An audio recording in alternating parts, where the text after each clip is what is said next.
नमस्ते मित्रों, कैसे हैं आप सभी। आशा करती हूँ कि आप सभी स्वस्थ और प्रसन्न होंगे। तो आपका मेरे चैनल साहित्य का सफर में हार्दिक स्वागत है। और आज का हमारा नया बिंदु है शब्दों का वर्गीकरण। आज हमको जानना है कि शब्दों का वर्गीकरण किन आधारों पर किया गया है और किस प्रकार से हमारी ये शब्द व्यवस्था बनाई गई है। तो आइए हम देखते हैं शब्दों का वर्गीकरण। सबसे पहले हम देखेंगे शब्दों को 4 भागों में बांटा गया है। इतिहास और उत्पत्ति के आधार पर, रचना, व्युत्पत्ति और बनावट के आधार पर, रूप, प्रयोग और व्याकरण के आधार पर, और लास्ट में आपका है अर्थ के आधार पर। तो इस प्रकार से शब्दों का जो वर्गीकरण है 4 आधारों पर किया गया है। और अब हमको सबसे पहले पढ़ना है उत्पत्ति और इतिहास के आधार पर। इससे पहले मैं आप सभी से कुछ कहना चाहती हूँ। आपने यदि मेरे चैनल को सब्सक्राइब नहीं किया है तो मेरे चैनल को सब्सक्राइब कर लें। मेरा पढ़ाना आपको अच्छा लगता है यदि, तो आप मुझे एक कमेंट करके जरूर बताइएगा। तो चलिए देखते हैं हम उत्पत्ति और इतिहास के आधार पर शब्दों का वर्गीकरण। सबसे पहले आता है तत्सम शब्द। तो तत्सम को यहाँ पे समझ लेते हैं। तत्सम, तत् प्लस सम अर्थात उसके समान। किसके समान? संस्कृत के समान। ऐसे शब्द उसके समान अर्थात ऐसे शब्द जो संस्कृत भाषा से हिंदी में जैसे कि तैसे अर्थात ज्यों के त्यों स्वीकार कर लिए गए हैं, उन शब्दों को हम तत्सम शब्द कहते हैं। इनका प्रयोग जैसे कि संस्कृत भाषा में जैसे किया जाता था, बिल्कुल वैसे ही हिंदी भाषा में भी इन्हें अपना लिया गया है और वैसे ही इनका प्रयोग किया जाता है। इन शब्दों को हम तत्सम शब्द कहते हैं। जैसे कि अग्नि, आग, अग्नि, वायु, माता, पिता आदि ऐसे शब्द हैं जिन्हें हम आज भी प्रयोग में लाते हैं। अर्थात यह संस्कृत के जो तत्सम शब्द होते हैं वो संस्कृत भाषा से ज्यों के त्यों स्वीकार कर लिए गए शब्द हैं। इस प्रकार से अब देखेंगे हम तद्भव। तो तद्भव का मतलब होता है उसके द्वारा जन्मा, मतलब उसके द्वारा जन्मा। जैसे कि संस्कृत में तो इसका जन्म हुआ है किसी शब्द का, किंतु हिंदी में आते आते प्राकृत या अपभ्रंश या हिंदी से मिले जुले शब्दों के अनुसार इनका जो शब्द है वह थोड़ा सा परिवर्तित हो गया है इनका मतलब, इसलिए इन शब्दों को हम तद्भव शब्द कहते हैं। तद प्लस भाव अर्थात उसके समान या उससे जन्मा, उससे जन्मा किससे? संस्कृत। ऐसे शब्द जिन शब्दों का जन्म तो संस्कृत भाषा में हुआ है लेकिन उनका रूप परिवर्तित करके हिंदी में उन्हें अपनाया गया है, ऐसे शब्दों को तद्भव शब्द कहते हैं। जैसे एक साइड हम लिख लेंगे तत्सम शब्द और दूसरी साइड उसका लिख लेंगे तद्भव। तो पहले लिखेंगे हम तत्सम,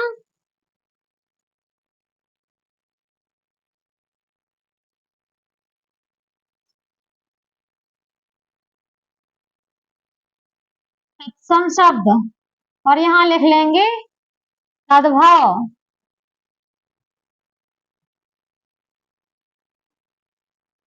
अब हमको देखना है कि कौन से तत्सम शब्द है और कौन से तद्भव।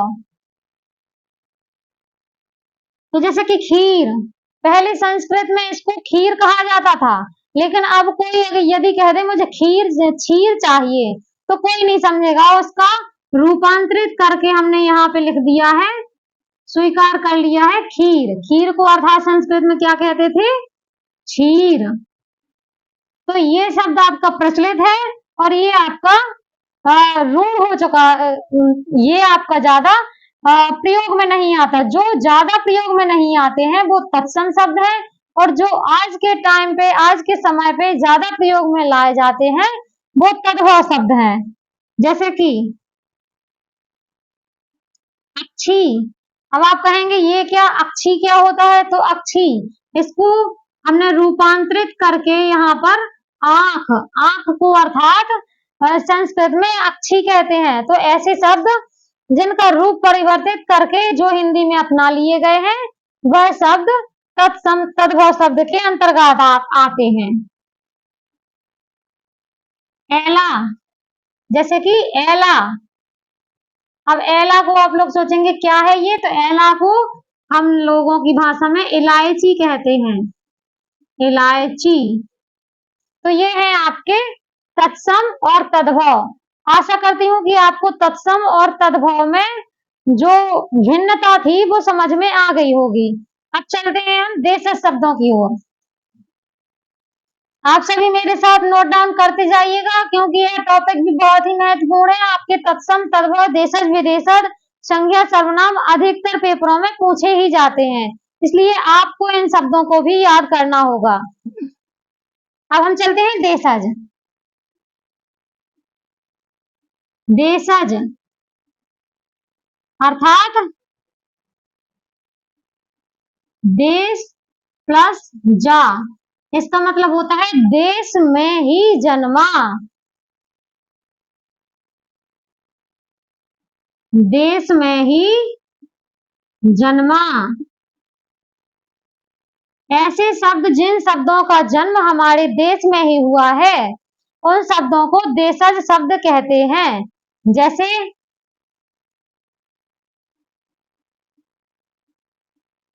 लोटा,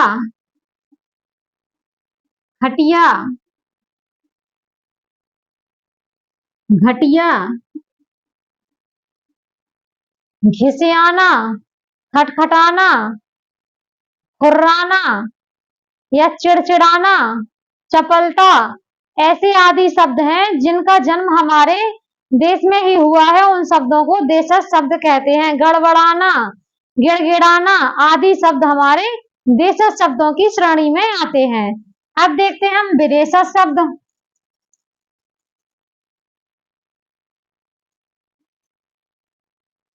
विदेशज अर्थात विदेश प्लस जा बराबर विदेश में जन्मे। ऐसे शब्द जिन शब्दों का जन्म तो विदेश में हुआ है, किंतु हमने अपनी आवश्यकताओं के अनुसार उन शब्दों को हिंदी में प्रचलन में ले लिया है, ऐसे शब्दों को विदेशज शब्द कहते हैं।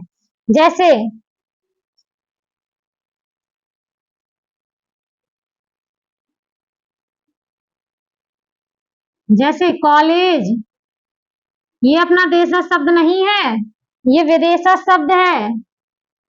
चाय, तौलिया,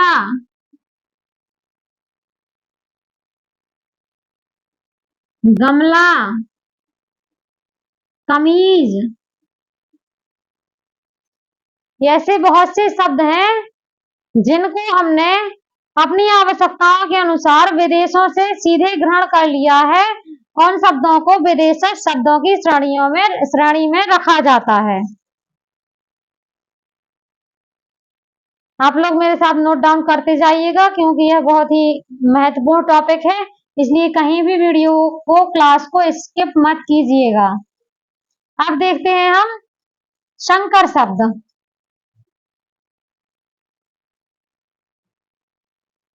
पांचवा है हमारा संकर शब्द। तो ऐसे शब्द जो दो भाषाओं के योग से बने हुए शब्द हैं, ऐसे शब्द को संकर शब्द कहा जाता है। जैसे कि रेलगाड़ी, तो ये शब्द जो है वो रेल अलग है और गाड़ी अलग है, इसलिए ये दो शब्दों के योग से बने हुए, दो भाषाओं के योग से बने हुए शब्द हैं, इसलिए ऐसे शब्दों को हम संकर शब्द की श्रेणी में रखेंगे। अब आते हैं हम दूसरे आधार की ओर, जो है कि रचना, व्युत्पत्ति और बनावट के आधार पर शब्दों का वर्गीकरण। तो अब हमको देखना है रचना, बनावट के आधार पर शब्दों का वर्गीकरण। इसके आधार पर शब्दों को 3 भागों में बांटा गया है। रूढ़ शब्द, यौगिक शब्द, योग रूढ़। अब हम इन शब्दों को समझेंगे विस्तार से, क्योंकि इस एक क्लास में आपके ये शब्द संबंधी जो भी टॉपिक है वो सारा क्लियर होने वाला है, इसलिए इसकी एक एक बिंदु को आपको ध्यान से समझना होगा, क्योंकि यदि आपने एक ये क्लास ले ली तो आपके इससे संबंधित कोई भी प्रश्न बाहर नहीं जाएंगे, सभी प्रश्नों को आप एक ही क्लास में सॉल्व कर पाएंगे। हम देखते हैं योग रूढ़ शब्द। तो ऐसे शब्द जो जिन शब्दों का वर्गीकरण ना किया जाए, अर्थात जो किसी के योग से मिलकर ना बने हो, जो स्वतंत्र रूप में प्रयोग किए जाते हैं, उन शब्दों को रूढ़ शब्द कहते हैं। जैसे चावल, हम इसको यदि तोड़ दें शब्द को तो कोई मतलब नहीं निकलेगा। जैसे कि चाव प्लस ला, ना तो इसका कोई मतलब निकल रहा है और ना ही इसका। इसलिए ऐसे शब्द जिन शब्दों को स्वतंत्र रूप में प्रयोग किया जाता है, उन शब्दों को रूढ़ शब्द कहते हैं। चावल का कोई भी तोड़ने के बाद कोई भी मतलब नहीं निकलेगा। जैसे कि पानी, घर, खाना, पीना, रोना, धोना, आना आदि शब्द, जैसे कि पशु,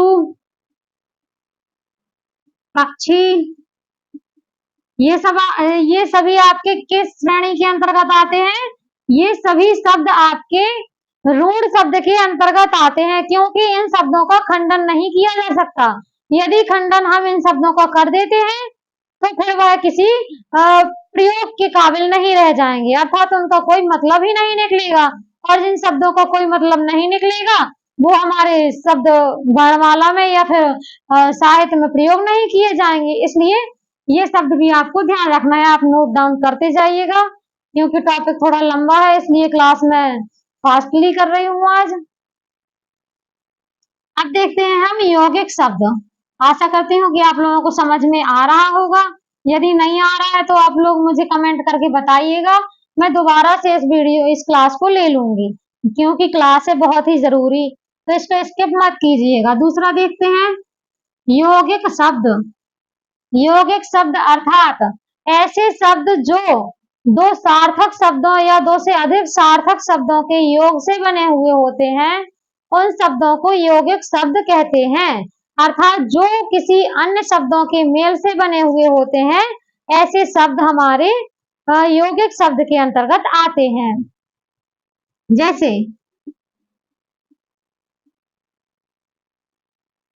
पाठशाला,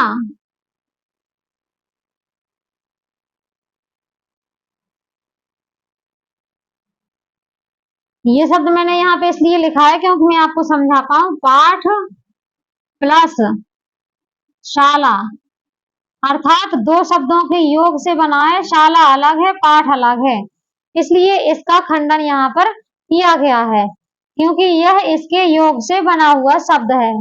आगे देखते हैं गौशाला,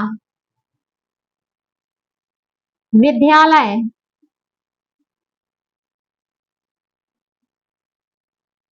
मनोहर,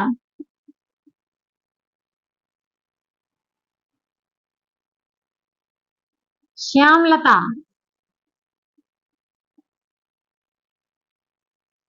तो ये सभी आपके उदाहरण यौगिक शब्द के अंतर्गत आएंगे, क्योंकि इन सभी शब्दों का अलग से वजूद है, और अलग से प्रयोग में भी लाए जा सकते हैं, अर्थात मेल से बनने वाले शब्द हैं, इसलिए इन शब्दों को यौगिक शब्द कहते हैं। किसी के योग से बने हुए जो शब्द हैं, उन्हीं शब्दों को यौगिक शब्द कहा जाता है।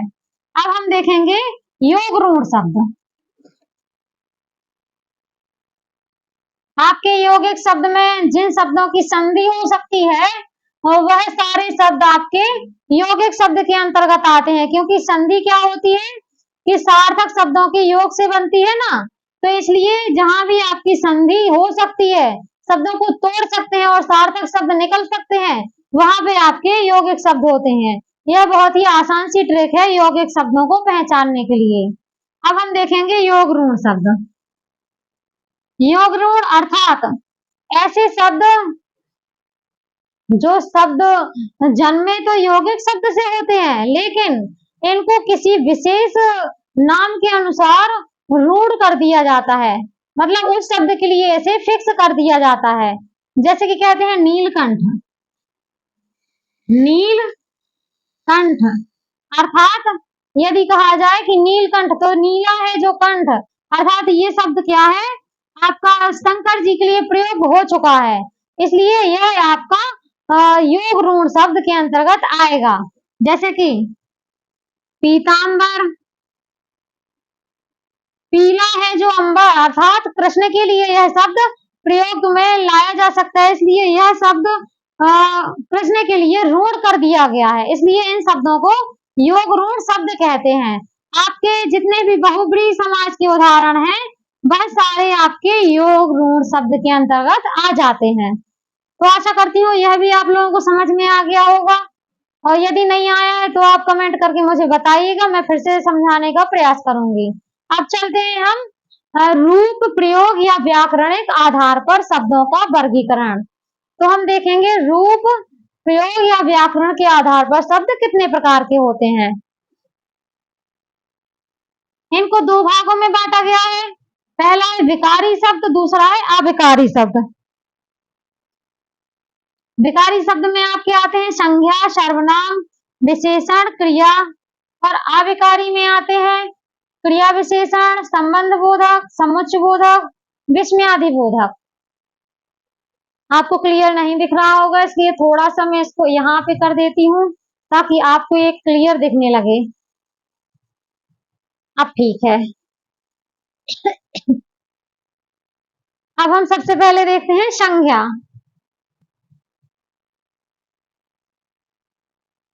रूप प्रयोग और व्याकरणिक आधार पर विकारी शब्दों में हमको संज्ञा देखना है। तो संज्ञा क्या है, किसी भी स्थान, वस्तु और विषय या किसी का भी नाम हो, जहाँ पे नाम आता है वहां पे संज्ञा होती है। लड़का, लड़की, गंगा, जमुना, नर्मदा, खेत, खलिहान, सड़क, पहाड़, पर्वत आदि आपके संज्ञा के अंतर्गत आते हैं। सर्वनाम, जब संज्ञा से काम ना चल रहा हो तो वहां पे हम सर्वनाम का प्रयोग करते हैं, जैसे कि मैं, तुम, वह, यह आदि। अब देखेंगे हम विशेषण। किसी भी चीज की जब विशेषता बतलाई जाती है तो विशेषता किन गुणों के कारण बतलाई जा रही है, उन शब्दों को हम विशेषण शब्द कहते हैं। जैसे कि नीला, पीला, छोटा, बड़ा, पतला, मोटा आदि ये गुण होते हैं, इसलिए इन शब्दों को विशेषण शब्द कहते हैं। क्रिया, क्रिया क्या है, वाक्य में जिसके द्वारा कार्य किया जाता है वही आपकी क्रिया होती है। हंसना, रोना, खाना, पीना, उठना, बैठना आदि। तो ये आपके होते हैं विकारी शब्द, क्योंकि ये शब्द, इन शब्दों में विकार उत्पन्न होता है।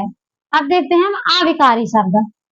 अविकारी शब्द आपके कौन से होते हैं, क्रिया विशेषण, संबंध बोधक, समुच्चय बोधक, विस्मयादि बोधक। क्रिया विशेषण जिसमें क्रिया की विशेषता बतलाई जाती है, संबंध बोधक जिसमें संबंध में पर इसके द्वारा उसके द्वारा संबंध बताया जाता है, वहां पे आपके संबंध बोधक शब्द होते हैं। समुच्चय बोधक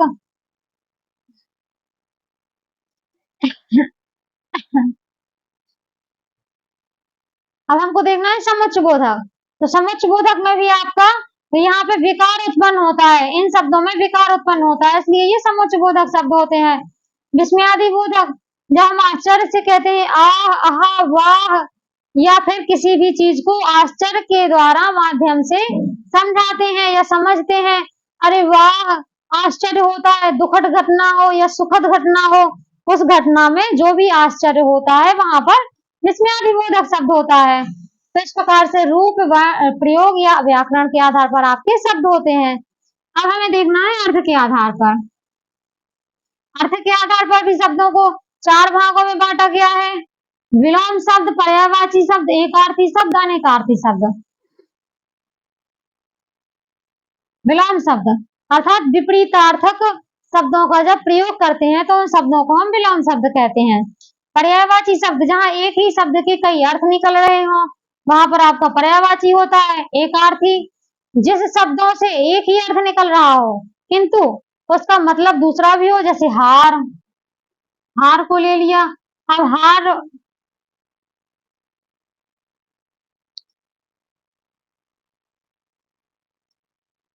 एकार्थी शब्द का आपको मतलब होता है जिन शब्दों से एक ही अर्थ प्रकट हो उन शब्दों को एकार्थी शब्द कहते हैं। और अनेकार्थी शब्द जैसे कि एक शब्द से आपके अनेक अर्थ प्रकट होते हैं उन शब्दों को अनेकार्थी शब्द कहते हैं। क्योंकि मैंने अभी बताया हार, तो एक तो हार होता है गले का हार और दूसरी होती है हार जीत अर्थात पराजय। तो इस प्रकार से आशा करती हूँ थोड़ी सी कर दो। इस प्रकार से आशा करती हूँ कि आज का ये टॉपिक आप सभी को समझ में आया होगा पूरा देखा था। और इसमें जो भी कमियां रह गई हो तो आप मुझे कमेंट करके बता सकते हैं। इस प्रकार मैं और अच्छे से समझाने का प्रयास करूंगी। तो आज के लिए धन्यवाद। जय भारत, जय हिंद, जय भारत। क्या